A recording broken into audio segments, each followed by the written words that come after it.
Today we're diving into a topic that sparks some serious discussion around the campfire and online.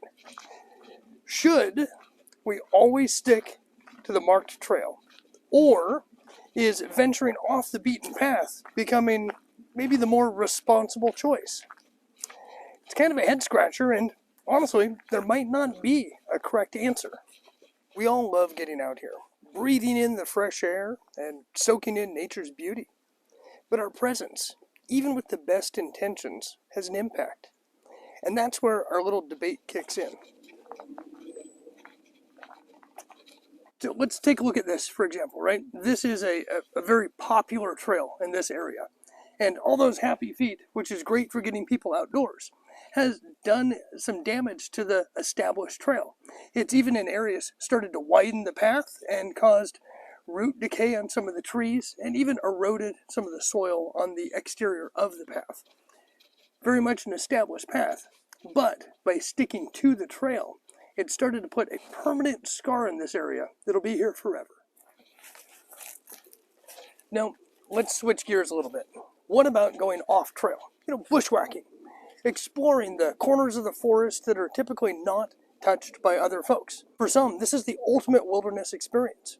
Right? The argument here is that by spreading out, our impact is lighter and more dispersed. Instead of 1,000 boots, pounding the same square foot of dirt day in and day out, maybe, a few boots gently spread out across many different areas is going to have less of a lasting impact on the surrounding area. Leave no trace principles actually talk about this specifically.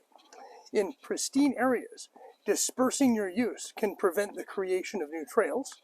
Right? Sounds good, right? Less concentrated damage. But here's the flip side to going off trail. If not done incredibly carefully, it can lead to its own set of problems. Right? You might unintentionally trample a fragile ecosystem, maybe disrupt wildlife, or even introduce an invasive species. And every footstep in a new area can potentially create a new unintended trail that others might end up following, which leading to an even more impact down the line. Plus, let's be honest, getting lost out here is a real risk if you're not properly prepared. But I guess that's a different topic for another day. So what's the answer? Is it always better to stick to the beaten path, even if that trail is clearly suffering? Or are there times when carefully venturing off trail is the more environmentally sound choice? Honestly, I don't have all the answers, and I think it really depends on the specific location and the amount of traffic, maybe the skill and awareness of the individual hiker. That's why this is such a hot topic in the hiking community, and you'll find some pretty impassioned arguments for both sides. But I want to hear from you. What are your thoughts on this? Do you always stick to the trail, or do you occasionally venture off trail? And if so, how do you do that in a safe, responsible way? Leave your comments below. Let me know your thoughts. Maybe we can get a discussion going. And until next time, folks, I hope to see you out there on the trail soon. Let's tread lightly, but let's go for a walk.